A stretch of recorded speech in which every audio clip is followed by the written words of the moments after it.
معزز سامعین کرام، محترم بھائیوں، بزرگوں، دوستوں، معززات ماؤں اور بہنوں، دنیا کے اندر بسنے والے لوگ وہ کسی بھی کام سے تعلق رکھنے والے ہوں، ہر کام کے لیے کوئی خاص ایسا سیزن اور موسم ہوتا ہے جس میں اس کام سے تعلق رکھنے والے لوگ خوب محنت کرتے ہیں اور خوب نفع کمانے کی کوشش کرتے ہیں۔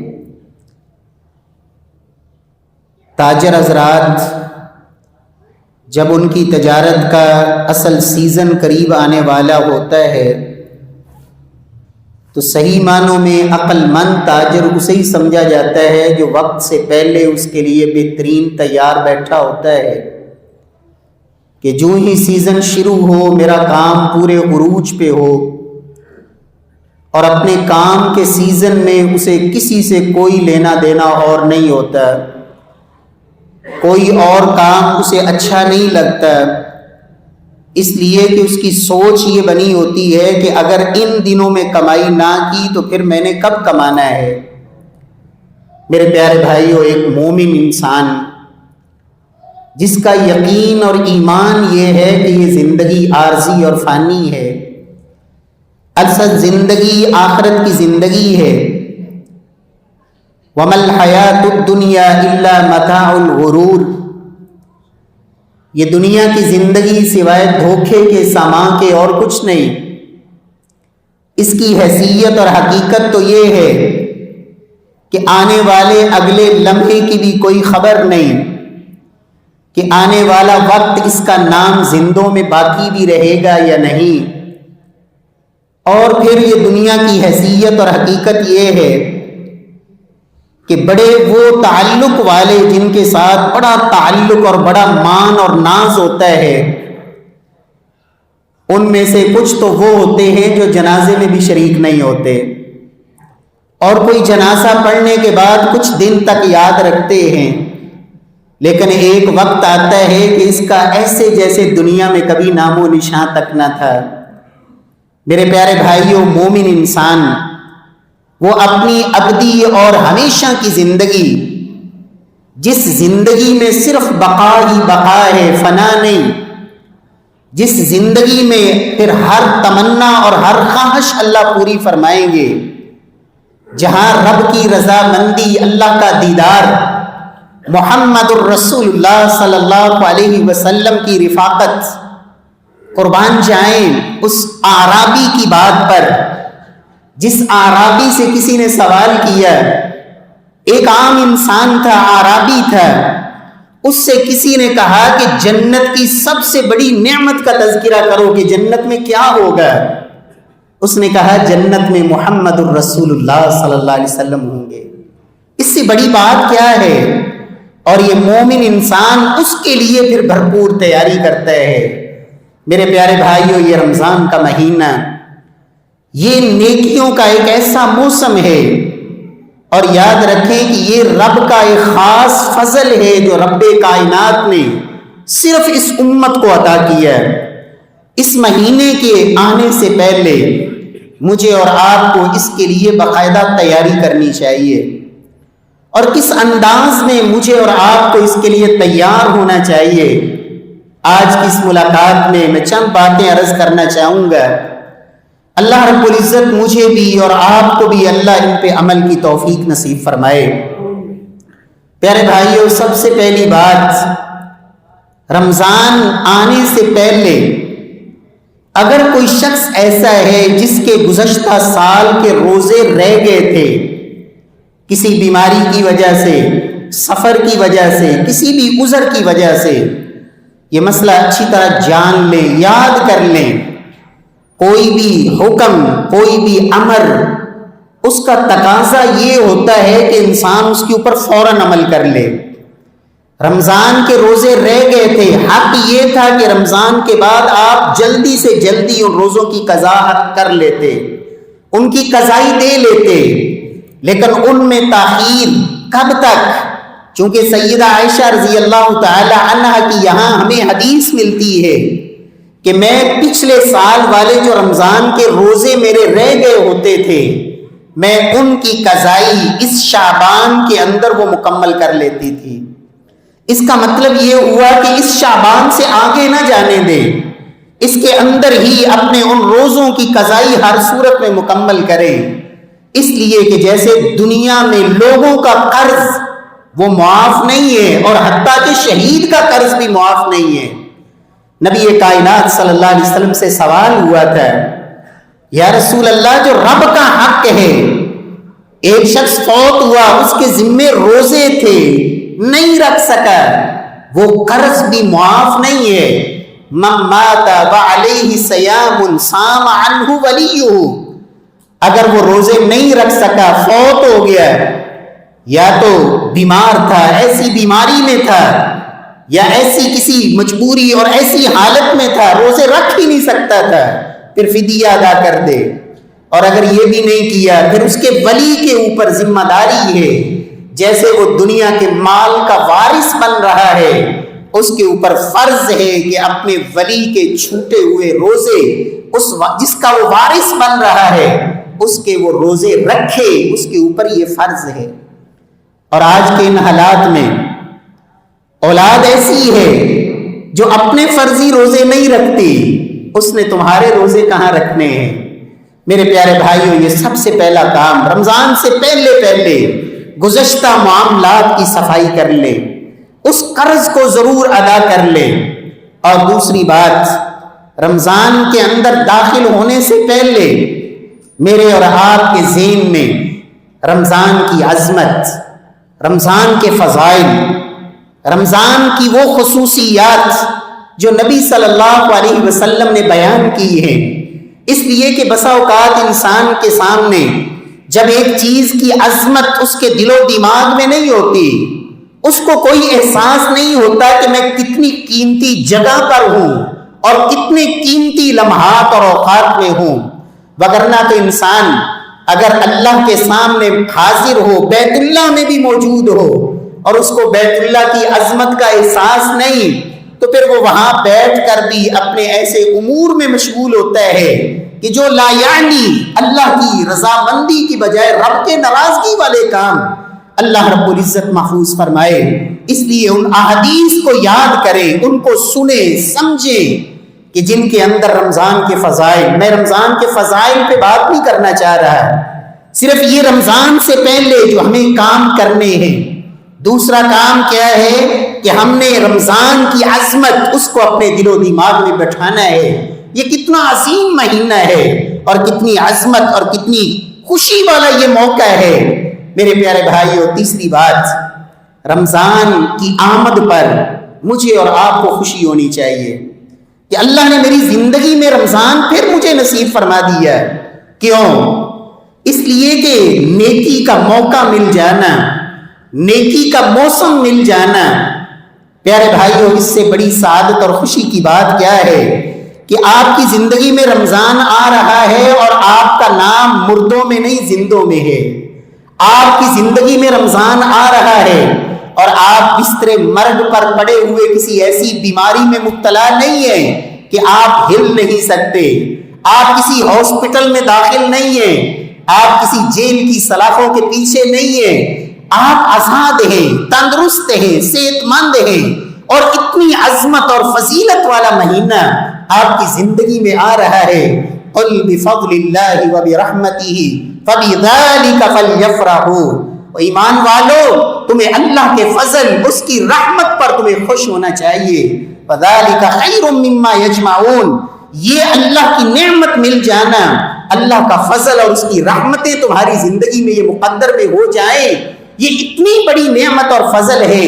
دنیا میں جو کچھ بھی تم اکٹھا کرتے ہو اس سب سے یہ بڑھ کر ہے۔ اللہ ہمیں یہ خوشی نصیب فرما دے۔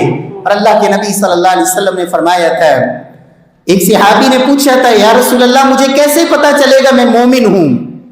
آپ نے فرمایا، اذا سرتک حسنتک وساءتک سیئتک فانت مؤمن۔ تمہیں زندگی میں نیکی کرنے کا موقع ملے اور تو نیکی کر لے، اس نیکی پر تجھے خوشی ملے، اور زندگی میں اگر تجھ سے گناہ ہو، اس گناہ کی وجہ سے تو پریشان ہو جائے۔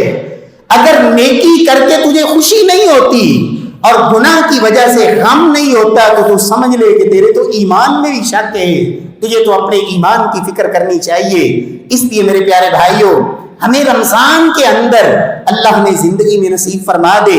ابھی تو کچھ دن پڑے ہیں اور کوئی خبر نہیں کتنے لوگ ہیں جو اس رمضان سے پہلے بھی دنیا سے چلے جائیں گے، کتنے جنازے ہیں۔ ابھی کل ہی ایک جنازہ میں پڑھ کے آیا۔ میرے پیارے بھائیوں، کوئی خبر نہیں، لیکن اگر اللہ زندگی میں یہ موقع دے دے تو اس پہ ہمیں خوب خوشی اور اللہ رب العزت کی اس نعمت پر رب کا بے حد شکر گزار ہونا چاہیے۔ سلف صالحین کتنا اہتمام کرتے، رمضان کی آمد سے 6 مہینے پہلے اللہ سے دعائیں کرتے، اللہ میں زندگی میں رمضان نصیب فرما دے، اور جب رمضان میں عبادت کر لیتے پھر دعائیں کرتے، اللہ جو کی ہے ان کو قبول فرما لینا۔ اور رمضان کی آمد پر وہ مسنون دعا اللہ کے نبی صلی اللہ علیہ وسلم نے جو سکھائی ہے، جو ہر چاند کو دیکھ کر، ہر مہینے کا جب آپ چاند دیکھیں اسلامی مہینے کی آمد پر، آپ مسنون دعا پڑھیں، اللہم احلہ بالامن والایمان والسلامت والاسلام ربی وربک اللہ، اللہم احلہ علینا بالامن والایمان۔ اے اللہ، یہ جو چاند طلوع ہو رہا ہے، اللہ اس کو میری زندگی میں تو نے عطا مجھے کیا ہے، اللہ اس کو میرے لیے اس مہینے کو امن والا بنانا، ایمان کے ساتھ مجھے اس مہینے کو گزارنے کی توفیق نصیب فرمانا۔ اللہ مجھے اسلام کی اطاعت اور اسلام کے احکامات پر عمل کرتے ہوئے اللہ سلامتی کے ساتھ اس مہینے کو میری زندگی میں لانا۔ یہ مسنون دعا اللہ رب العزت ہمیں عمل کی توفیق نصیب فرمائے۔ پیارے بھائیوں، چوتھی بات، ماہ رمضان کا مہینہ یہ ایام معدودات ہیں، گنے ہوئے دن، یہ آئے گا، کیسے تیزی سے داخل ہوگا اور کیسے تیزی سے گزر جائے گا، انسان کو بسا اوقات احساس نہیں ہوتا ہے۔ پیارے بھائیوں، ایام معدودات، وقت کی قدر کو پہچانیے، اپنے اوقات، اس کی حفاظت اور ان وقت کو قیمتی بنانا اور اوقات کو اس انداز میں گزارنا کہ آپ کا کوئی لمحہ بھی ضائع نہ ہو۔ پیارے بھائیوں، اپنے اوقات کو محفوظ بنانا، رمضان سے پہلے ہی اپنے ان اوقات کو منظم کریں، ترتیب دیں کہ میں نے رمضان کے مہینے میں عبادات ان کو کس انداز میں، کس منظم ترتیب کے ساتھ، کون سی عبادت میں اس مہینے میں اچھے طریقے سے کر سکتا ہوں، کس انداز میں کر سکتا ہوں۔ پیارے بھائیوں، اپنے وقت کی حفاظت کریں، اس لیے کہ اللہ کے نبی صلی اللہ علیہ وسلم نے فرمایا تھا، لوگوں، 2 چیزیں ایسی ہیں جن میں اکثر لوگ ان کی قدر نہیں کرتے، نعمتان مغبون فیہما کثیر من الناس الصحۃ والفراغ، 2 نعمتیں اللہ کی ہیں لیکن اکثریت ان نعمتوں کے بارے میں بالکل غفلت کا شکار ہے، اور وہ ایک نعمت اللہ نے جو صحت عطا کی ہے، تندرستی، اور دوسری نعمت یہ فرصت کے لمحات، یہ فارغ اوقات، ان کی انسان قدر نہیں کرتا۔ اور ان کی قدر نہ کرنے کا مطلب کیا ہے کہ انسان کی زندگی کی یہ گھڑیاں گزر رہی ہیں اور انسان ان اوقات کے اندر چلے جائے کہ وہ کسی ایسے کام میں مشغول ہو جو اسے اللہ کے قریب کرنے والا ہے، وہ اس کام کے مقابلے میں ایسے کام میں مشغول ہے جو اسے رب سے دور کرنے والا، شیطان کے پیچھے چلانے والا، کسی معصیت کے کام میں، نافرمانی کے کام میں۔ بلکہ اس مہینے کے اوقات، ان کی قدر اہل علم کے ہاں کیسی تھی، ایمانداری سے بچائیں۔ حدیث کا درس دینا کتنا بڑا عمل ہے، درس و تدریس، تعلیم و تعلم، باقاعدہ علم کے حلقات، لیکن آپ اندازہ لگائیں کہ سلف صالحین جب رمضان کا مہینہ آتا ہے کہتے کہ یہ بھی نیکیاں ہیں لیکن یہ مہینہ ان سے بڑی نیکیوں کے لیے ہے، اس لیے کہ یہ شہر قرآن ہے۔ امام مالک رحمہ اللہ جب رمضان کا مہینہ آتا ہے، اپنا وہ جو حلقہ تدریس، درس کا سلسلہ ہوتا ہے، تعلیم و تعلم کا سلسلہ، وہ ساری کلاسیں بند کر دیتے، کہ یہ مہینہ یہ شہر قرآن ہے، شہر قرآن ہے۔ میرے پیارے بھائیوں، چیز ہے کہ نیکی میں انسان چھوٹی نیکی میں مشغول ہو، اسے چاہیے کہ بڑی نیکی اور خاص طور پہ وہ نیکیاں۔ رمضان کے مہینے کے حوالے سے چوتھی بات کہ اللہ رب العزت ہمیں وہ نیکیاں رمضان میں زیادہ اہتمام سے کرنے کی توفیق دے جن کا خاص طور پر اللہ کے نبی نے اس مہینے میں تذکرہ کیا ہے۔ تعلیم و تعلم کا سلسلہ باقی 11 مہینے چل سکتا ہے، لیکن یہ رمضان کا مہینہ، اس میں کون سی نیکیاں جن کو اللہ کے نبی نے نام لے کر کہا، من صام رمضان ایمانا واحتسابا غفر له ما تقدم من ذنبی۔ میں دنیا میں بڑی بڑی نیکیاں کرتا ہوں، روزہ رمضان میں نہیں رکھتا۔ اس کا مطلب یہ ہے کہ میں نے رمضان کے اس اصل ہدف کو جو اللہ نے دیا تھا اس مہینے کا، میں صدقہ کر رہا ہوں، خیرات کر رہا ہوں، بڑی نیکیاں کر رہا ہوں، روزہ نہیں رکھتا، جبکہ رمضان میں سب سے پہلا کام یہی تھا، من صام رمضان ایمانا واحتسابا غفر له ما تقدم من ذنبی من شہد منکم الشہر فلیصمہ۔ لوگوں، جس کو اللہ یہ مہینہ دے دے اس پر فرض ہے کہ وہ روزے رکھے۔ اور اسی طرح دوسرا کام، من قام رمضان، رمضان میں آپ نے قیام کرنا ہی کرنا ہے۔ من قام رمضان ایمانا، اب کہاں کرنا ہے، کیسے کرنا ہے، اس وقت کو میں نے کیسے فارغ کرنا ہے، پورا مہینہ میرا قیام رمضان میں میری غفلت نہ ہو۔ اس لیے کہ اللہ کے رسول نے کہا، جیسے کہا من صام رمضان، ایسے ہی فرمایا من قام رمضان ایمانا واحتسابا غفر له ما تقدم من ذنبی۔ میں ان نیکیوں کو جن کا نام لے کر رمضان کے اندر اللہ کے نبی نے ذکر کیا ہے، ان کو میں سب سے مقدم رکھوں گا اور ان نیکیوں میں اپنے زیادہ اوقات بتاؤں گا۔ اور تیسرا، شہر رمضان انزل فیہ القرآن، یہ مہینہ تو شہر قرآن ہے۔ میں آج سے ایک ترتیب بناؤں کہ میں نے رمضان میں کتنا قرآن پڑھنا ہے۔ اور سلف صالحین، پیارے بھائیوں، کتنا رمضان میں قرآن پڑھتے تھے۔ اللہ کی قسم، اگر سلف کی سیرت کو پڑھیں تو انسان حیران ہو جاتا ہے۔ ایسے واقعات بھی موجود ہیں۔ یہ ایک الگ بات ہے شرعی طور پر کہ فہم کے لیے، تدبر کے لیے، سمجھنے کے لیے اللہ کے نبی کی یہ حدیث موجود ہے کہ 3 دن سے پہلے آپ نہ پڑھے۔ اگر آپ نے سمجھ کے لیے پڑھنا ہے تو 3 دن سے اگر کوئی پہلے پڑھے گا گویا کہ اس نے سمجھا نہیں، لیکن کیا بطور تلاوت آپ اس سے جلدی نہیں پڑھ سکتے۔ سلف صالحین کے ہاں یہ معمول تھا، کوئی خاص سیزن آتا، کوئی خاص جگہ آتی، آپ بیت اللہ میں گئے 1 دن کے لیے، سلف اس طرح کے واقعات اور صحابہ کا عمل 1 دن میں بیٹھ کر انہوں نے پورا قرآن پڑھ دیا، کیونکہ بیت اللہ کے اندر ہیں۔ اسی طرح خاص وقت آ گیا آپ کی زندگی میں رمضان کا مہینہ۔ پیارے بھائیوں، سلف سے ایسے واقعات موجود ہیں، آپ زیادہ چلیں اس سے کم نہیں پڑھ سکتے، 3 دن میں قرآن پڑھ لیں۔ آپ 3 دن میں پڑھیں، 10 پاروں کا معمول بنائیں، اور یہ کوئی مشکل نہیں، 15 سے 20 منٹ، 25 منٹ، لیکن قرآن کی تلاوت، پیارے بھائیوں، اس کو کثرت کے ساتھ اپنی زندگی کا یہ رمضان اس انداز میں گزاریں۔ اور کتنا افسوس ہے اس مسلمان پر جس کی زندگی میں یہ رمضان آئے اور گزر جائے اور وہ 1 دفعہ بھی قرآن نہ پڑھ سکے، 1 دفعہ بھی قرآن نہ پڑھ سکے، 1 دفعہ بھی قرآن مجید قیام اللیل میں مکمل نہ سن سکے۔ اللہ رب العزت ہمیں اس محرومی سے اللہ محفوظ فرمائے۔ پیارے بھائیوں، 5ویں بات، اللہ ہمیں توفیق دے، یہ جو وقت کو قیمتی بنانا ہے، اس میں یہ بات بھی میں عرض کر دوں، ہمارا بہت سارا وقت آج نوجوان کتنے بیٹھے ہیں اور کتنے بزرگ بھی، آپ کبھی اندازہ لگائیں کہ یہ جو موبائل ہے یہ میرے دن اور رات کے کتنے گھنٹے ہیں جو یہ کھا جاتا ہے۔ اگر تو اس موبائل میں آپ نیکی کے کام میں بھی مشغول ہیں تو میرے پیارے بھائیوں، رمضان کے بعد بھی وہ نیکیاں ہو سکیں گی۔ آپ رمضان میں اس نیکی کو جس کو آپ رمضان کے بعد بھی کر سکتے ہیں اس کو آپ روک دیں، اس سے اپنے آپ کو بچائیں۔ اور اگر آپ مباح چیز بھی دیکھتے، جائز چیز بھی دیکھتے ہیں تو میرے پیارے بھائی اس مباحات کے لیے بعد میں بھی وقت ہے، آپ اس کو بھی بچائیں۔ وہ 4-5 گھنٹے آپ کی زندگی کے اور دن رات کے، اس کو آپ محدود کریں۔ ہمارا کتنا وقت ہے رمضان کا جو بازاروں کی نظر ہو جاتا ہے۔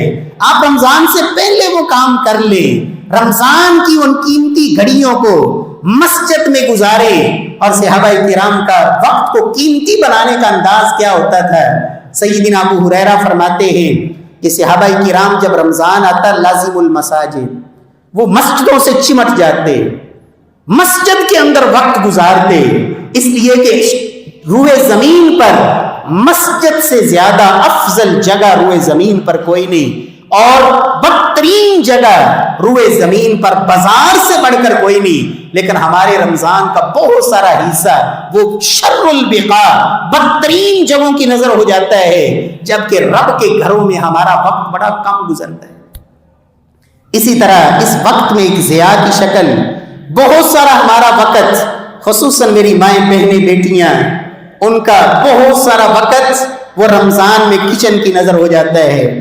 ساری ڈیمانڈیں، ساری خواہشیں، ساری لذتیں، ساری چاہتیں وہ رمضان میں کود آتی ہیں۔ سحری افطاری میں آدھا دن سحری میں اور آدھی رات سحری میں گزر گئی اور آدھا دن افطاری کھا گئی۔ نہیں میرے پیارے بھائیوں، صحابہ کرام کی بھی تو سحریاں افطاریاں تھیں، اللہ کے نبی کی بھی تو سحریاں افطاریاں تھیں۔ یہ تو مہینہ قناعت کا مہینہ ہے۔ تقوی کیسے پیدا ہوتا ہے؟ القناعت بالقلیل۔ سیدنا علی المرتضیٰ سے جب پوچھا گیا تقوی کیا ہے جو رمضان کا اصل ہدف بھی ہے، کہا تقوی ہوتا ہے اللہ کا ڈر، قرآن پر عمل، والقناعت بالقلیل، تھوڑے پہ گزارا کرنا، تھوڑے پہ گزارا کر لینا، یہ بھی تقوی پیدا کرنے کی ایک شکل ہے۔ لیکن ہماری رمضان میں بہت سارا وقت وہ ان چیزوں کی نظر ہو جاتا ہے۔ بچائیے اپنے اوقات کو۔ اور 5ویں چیز، آج سے نیت اور عزم کریں، اللہ تو میری زندگی میں مجھے یہ مہینہ نصیب فرما دینا، اللہ میں پرعزم ہوں، انشاءاللہ اللہ میں روزے بھی رکھوں گا، نیکیاں کروں گا جتنی تو توفیق دے گا۔ اس نیکی کی نیت کا آج سے ہی یہ عزم کا فائدہ کیا ہوگا؟ جب ہم نے پختہ نیت کر لی، روزے رکھنے ہیں، قرآن پڑھنا ہے، اللہ تیری اطاعت میں وقت گزارنا ہے، اس عزم کو دنیا نہیں جانتی، میرا رب جانتا ہے۔ اس پختہ ارادے پر صحیح بخاری کی حدیث بتاتی ہے، پہلا فائدہ آپ کو یہ ہوگا، رمضان پتہ نہیں زندگی میں آئے یا نہ آئے، لیکن اگر یہ نیت موجود ہے تو اللہ وہ ساری نیکیوں کا اللہ اجر لکھوا دیتے ہیں۔ ایک اجر تو مل گیا، اللہ توفیق نصیب فرما دے۔ اور جب انسان کسی نیکی کا پہلے سے ارادہ اور عزم کرتا ہے تو پھر دوسرا فائدہ یہ ہوتا ہے کہ اللہ کی خاص توفیق شامل ہو جاتی ہے، رب کی نصرت اور مدد اور اعانت۔ جب انسان کا ارادہ ہے کہ میں نے یہ نیکی کرنی ہے، پھر اللہ توفیق بھی عطا فرما دیتے ہیں۔ تو انسان آج سے یہ عزم کرے کہ اللہ زندگی میں اگر یہ مہینہ آ گیا، اللہ میں نے اس کو عام گزشتہ جو رمضان گزر گئے ان سے زیادہ افضل، زیادہ خوبصورت اور زیادہ بہتر انداز میں گزارنا ہے۔ اللہ تعالیٰ ہمیں توفیق سے نوازے۔ اور پیارے بھائیو، چھٹی چیز، بہت سارے میرے مسلمان بھائی، ان کو روزوں کے مسائل کا نہیں پتہ ہوتا، راتوں کے قیام تراویح مسئلوں کا نہیں پتہ، اور حتیٰ کہ روزہ رکھ لیا جس کے بارے میں اللہ کے نبی نے یہ کہا اس کا روزہ ہی نہیں، ان چیزوں کا بھی علم نہیں۔ اور یہ تو روزے کی بات ہے، ہم دین کے بارے میں اتنے کورے ہیں، لوگ لاکھوں روپیہ لگا کے حج پہ جاتے ہیں اور حج کے مسائل کا پتہ نہیں ہوتا۔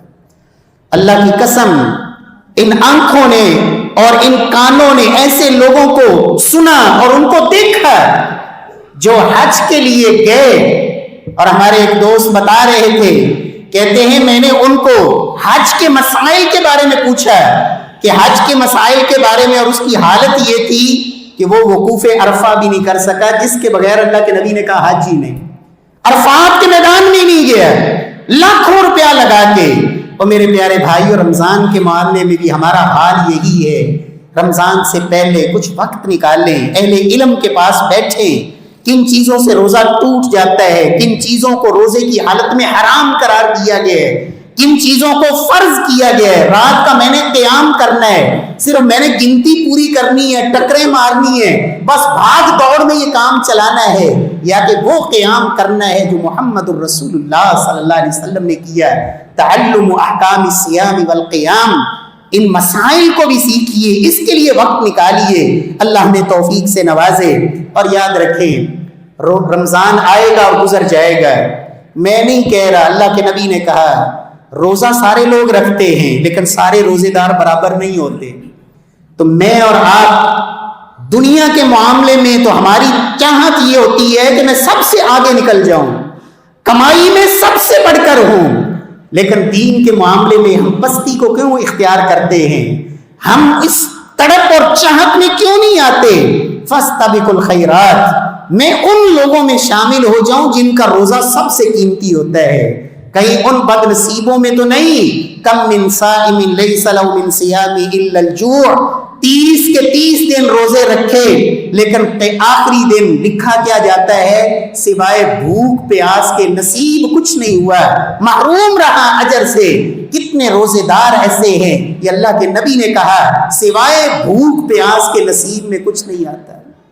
کیوں نہ میں ان روزے داروں میں شامل ہو جاؤں جن کو اللہ سب سے بڑھ کر اجر عطا فرماتے ہیں۔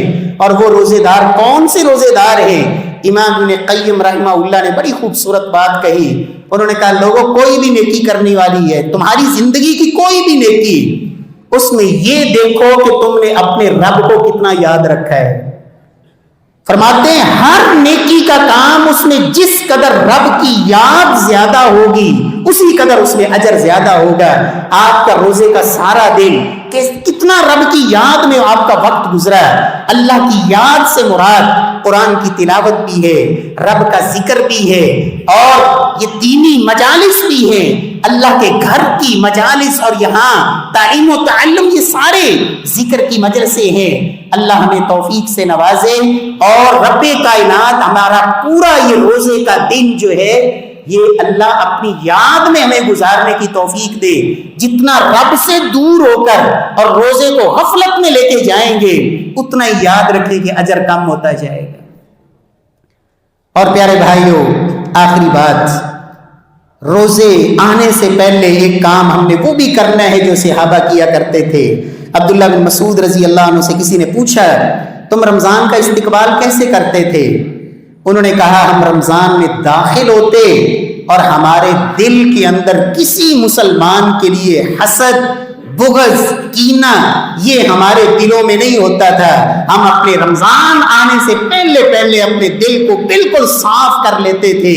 پیارے بھائیوں، اس کی مثال آپ ایسے ہی سمجھ لیں، آسمان سے موسلادھار بارش برسے تو زمین اگر پہلے سے تیار ہے، ہل چلا کے اس کی جڑی بوٹیاں نکال دی گئی ہے، اس کے اندر بارش کی چند قطرے بھی برسیں گے، اس زمین کے اندر وہ اپنے اندر جذب کرے گی اور وہاں سے سبزہ اگے گا۔